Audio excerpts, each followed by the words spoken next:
So everyone welcome to my YouTube channel और यहाँ हूँ मोर 4 नंबर व्लॉग जोटारे कि मैं अपलोड करुँची आम घरे ठाकुर केमिति भोग खाते सकाळु कौन प्रिपरेशन होता है एवरीथिंग। गाइस काली कथा काली रे रह जाईची मु खाइदेली फटाफट किंतु मोर वीडियो करे को टिके हेले भी मन पड़लानी तो आज मु वीडियो कर दूची। आज मु खाई पी दीची। आज गोटे बहुत इंपोर्टेंट दिन आज आम घरे दोल ठाकुर भोग खाइबे। मु वर्तमान समय जाऊँ एली को आनिया को तापर मु फुल गुंथी आ संध्या बेलू ठाकुर भोग खाइबे ताटा भी शूटिंग करी टाटा।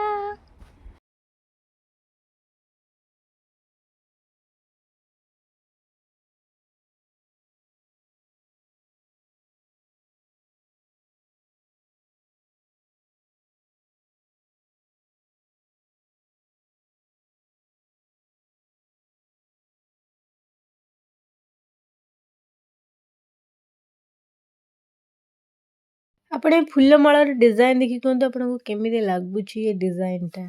बाय द वे आमर आज ठाकुर भोग खाइबार थिला आपण मानकर भी खाउथिबो दोल जो माने बहुत धूमधाम रे सेलिब्रेट करनते तांका पई केडा बहुत नॉर्मल जिंस जेहेतु दोल थिला सेति पई के आई भी आसिक पहुंची जाइतिला किंतु आई फोन रे बहुत बिजी अछि मो से तो से कथाटा किछि कलानी तो मु बाध्य होई कि आ कथा को न कहि पारि मुंडियाटे मार देई एठी विदा मिनी नानी घर को आसिले मिनी नानी जाइतला मिनी नानी जाइतला एने बुबु आसी कथा कुंडौची वीडियो करती रिमून तो वीडियो करी करी के आक्रांत हां बढ़िया साड़ी चेड़ा को पिन देवी हो तो फीलिंग दी केते कोन पिन दे किए किए सिमुन नानी बा हाउ सकाळु मु फुल माला वगैरह सब बनै देथिली एबे टिके म एठी दांडडा धोई दउची दांड धोई साला परे मते एठी मुरुज पकेबार अछि तापरे टिके जाय के देखिबार अछि भोग केमति कोन सजडा हेलाडे ना नाही ता प्रिपरेशन देखिबार अछि। एक्चुअली मु बहुत एक्साइटेड थाए जते बेले दोल होता है कारण 3 दिन पूरा बहुत धूमधाम रे हम दोल सेलिब्रेट करू। तो एठी मु फाइनली मुरुज पकेबा स्टार्ट कर देली फाइनल रिजल्ट आपन को देखिबा को मिली जिवो।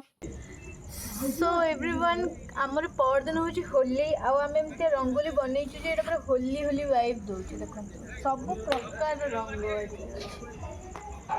आज आम अभीर खेलू आमर दोल भोग खाई सारापर आम अभीर खेलू आज ही आम दोल जो होली स्टार्ट हो काली ब्लॉग भी मुझे पकेबी परदिन भी पकेबी।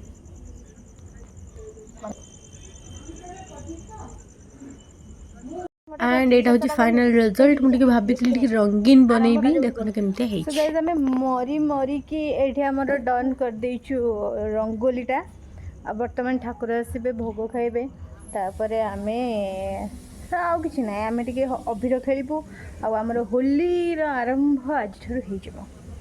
So happy Dol Purnima and happy Holi advance.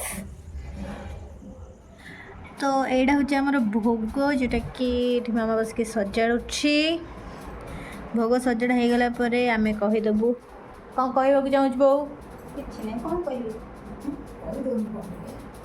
कौन कहीदेबू ना कौन भोग तो सजड़ा हो भोग हम भोग जीव ठाकुर भोग ठाकुर भोग खाइबे आज आम घर चतुर्दशी भोग खा यस मो रंगोली करके आसछि सत्य महातारा देखा जाउछि भोग खाइबे ठाकुर एवं भोग सजड़ा गले आम कहबू जाकि से माने ठाकुर को नहीं आसबे आम दांड को तापर आम भोग खिया हम मुझे भी शूटिंग करी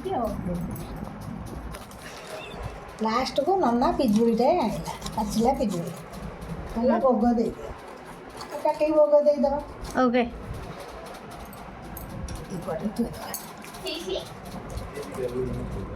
एंड फाइनली से टाइम आसीगला जहाँ आम सकाळु प्रिपरेशन करूँ से हूँ ठाकुर भोग खिया टाइम ठाकुर पूरा प्रॉपर पूजा होगी ही भोग खाती यहाँ तो आप जानते यहाँ बेसिक कथा तो ये बादल भाईना पूजा कर दौरान तापर कर्पूर आरती करेंगे गोटे गोटे होगी धीरे धीरे सबू रीतिनीति ये हम आपड़ जदि ये विषय किसी भी जानी थे कमेंट करके जनइबे हाँ आमर भी एमती ही हुए। ଏଠି ନନା ଆଉ ଡାଡି ସାବଧାନ ପୋଜିସନରେ ଠିଆ ହେଇଯାଇଛନ୍ତି। ମୁଁ ଡାଡିଙ୍କୁ ବହୁତ ଡାକିଲି, ସେ ଶୁଣିଲେନି ମୋ କଥା, କାରଣ ତାଙ୍କୁ ଘଣ୍ଟ ଆବାଜରେ କିଛି ଶୁଭୁ ହିଁ ନଥିଲା। ସକାଳେ କଷ୍ଟ କରିକି ଯୋଉ ମାଳଟା ବନେଇଥିଲି ଫାଇନାଲି ସେଇଟା ଦୋଳ ଗୋବିନ୍ଦଙ୍କ ଉପରେ ସଜା ହେଇଗଲା। କେତେ ସୁନ୍ଦର ଠାକୁର ଦେଖାଗଲେ। କାଶ କି ମୁଁ ତା ଭିତରୁ ଗୋଟେ ଭିଡିଓ ବନେଇ ପାରିଥାନ୍ତି, କିନ୍ତୁ ମୁଁ ବହୁତ ଦୂରରେ ଠିଆ ହେଇଥିଲି। କର୍ପୂର ଆଳତି ହେଇସାରିଲା ପରେ ଏଠି ସମସ୍ତଙ୍କୁ ମାମା ଆଳତି ଦେଇ ଦଉଛି। ସମସ୍ତେ ଟିକେ ଟିକେ କିନା ଆଳତି ନେଇଗଲେ। ଏଇଟା ହଉଛି ଲାଷ୍ଟ ଫେଜ୍, ଆଉ ଆ ସହିତ ଆମର ପୂଜା ବି ସରିଗଲା। ଠାକୁର ଆରାମସେ ଭୋଗ ଖାଇଦେଲେ। ଏବେ ଠାକୁର ଯିବେ ମାଙ୍କ ଘରେ ଭୋଗ ଖାଇବେ। ମା ମିନ୍ସ ଆମ ଘର ପଛପଟେ ଯାହାଙ୍କ ଘର, ତାଙ୍କ ଘରେ ବି ଭୋଗ ଖାଇବେ। ଆମ ସାର ଗୋଟେ ରିଚୁଆଲ ଅଛି ଯେ ଗୋଟେ ଦିନ ଠାକୁର ଦିଟା ଘରେ ଭୋଗ ଖାଆନ୍ତି, ତାକି ଏକାଦଶୀରୁ ପଞ୍ଚଦଶୀ ଭିତରେ 5 ଦିନରେ ସେ ପୁରା ସାହିଟାକୁ କଭର କରିପାରିବେ। ଯେମିତିକି ମୁଁ କହିଥିଲି ଆମର ହୋଲିର ଖେଳ ଆଜିଠାରୁ ଷ୍ଟାର୍ଟ ହେଇଗଲା। ତ ଏଇଠି ଦେଖନ୍ତୁ କେମିତି ବାଦଲ ଭାଇନା ସମସ୍ତଙ୍କ ମୁଣ୍ଡରେ ଟିକେ ଟିକେ ଅଭିର ଲଗେଇ ଦେଉଛନ୍ତି। ଆଉ ଏଠି ମାମା ବି ବାଦଲ ଭାଇନାଙ୍କ ଉପରେ ଗୋଟେ ସୁପର ଡୁପର ଆଟାକ୍ କରିବାକୁ ଯାଉଛି। ଏଇଠି କରିଦେଲା।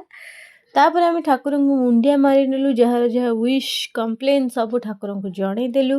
ତାପରେ ସମସ୍ତେ ସମସ୍ତଙ୍କ ମୁଣ୍ଡରେ ଟିକେ ଟିକେ ଅଭିର ଲଗେଇଦେଲୁ। ଆଉ ଏଠି ବୋଉ ମୋ ମୁଣ୍ଡରେ କେମିତି ଗୋଟେ ଅଭିର ଲଗେଇଛି ଦେଖନ୍ତୁ ଟିକେ। ମତେ ସେ ପୁରା ଦାଦା ବନେଇ ଦେଇଛି, ଦାଦା ପାଟି। ଏବେ ମୁଁ ଗୋଟେ ବନ୍ଧୁକ ଧରିକି ରାସ୍ତାରେ ବାହାରିଯିବି, ସେମିତି ମତେ ବନେଇ ଦେଇଛି। ଆଣ୍ଡ ଫାଇନାଲି ଆମର ଭୋଗ ଖିଆ ସରିଗଲା। ଏବେ ଠାକୁର ଯିବେ ସେପଟକୁ ମାଙ୍କ ଘରେ ଭୋଗ ଖାଇବା ପାଇଁକି। ଭୋଗ ବି ମୁଁ ଖାଇଦେଲି। ଆମ ପୂଜା ସରିଗଲା। ମୋର ମାଙ୍କ ଘରେ ପୂଜା ହଉଛି।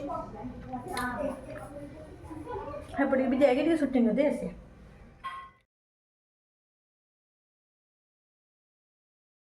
ସୋ ଏଭ୍ରିୱାନ୍, ଏଇଟା ଥିଲା ଆମର ଚତୁର୍ଦ୍ଦଶୀ ଭୋଗଖିଆ। କାଲି ପଞ୍ଚମୀରେ ଠାକୁର ପୂର୍ଣ୍ଣିମାରେ କ'ଣ ସବୁ କରିବେ ତାକୁ ବି ଅପଲୋଡ଼ କରିବି। ହୋଲିରେ ଆମର ଦୋଳ ପଡ଼ିବ, ଆମ ଠାକୁରଙ୍କର ସେଦିନ ଜୋରଦାର ଯାତ୍ରା। ବଟ୍ ଏଥର ଆଇ ଥିଙ୍କ ବହୁତ ସାରା ରେଷ୍ଟ୍ରିକ୍ସନର ସହ ପାଳନ କରାଯିବ। ବଟ୍ ଯଦି ଜୋରଦାର ପାଳନ ହେଲା ମୁଁ ନିଶ୍ଚୟ ଅପଲୋଡ଼ କରିବି। Thank you for watching everyone. ପୁଣି ଦେଖା ହବ ଆଉ ଗୋଟେ ବ୍ଲଗ୍ରେ।